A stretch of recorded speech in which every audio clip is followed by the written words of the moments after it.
Galveston Diet Hacks. Quick tips for effective weight loss. Weight loss tips. Galveston Diet focuses on intermittent fasting and nutrition to promote weight loss. Here are some quick tips to make it work for you. Embrace time-restricted eating, limiting your eating window to 8 hours. This approach can help your body get used to a routine, which can simplify your eating habits. This helps control your calorie intake and boosts metabolism. Additionally, it gives your body ample time to digest and utilize nutrients more efficiently. Prioritize protein. Include plenty of lean proteins in your meals. Consider sources like chicken, fish, tofu, and legumes. These proteins are essential for energy, repair, and recovery processes in the body. They keep you full longer and help build muscle. Prolonged satiety from protein-rich meals can reduce the urge to snack between meals.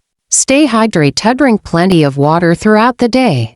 Staying hydrated is crucial for maintaining energy levels, aiding digestion, and supporting optimal bodily functions. Sometimes thirst can be mistaken for hunger. Ensure you're hydrated to avoid unnecessary eating. Enhance with healthy fats. Incorporate sources of healthy fats like avocados, nuts, and olive oil. Healthy fats are crucial for brain health and can enhance the flavor and satisfaction of meals. Consuming fats in moderation aids in feeling satiated and can prevent overeating. Implement these hacks for effective weight loss on the Galveston Diet. Remember, consistency is key to achieving and maintaining your weight loss goals. Want to learn more? Visit our website,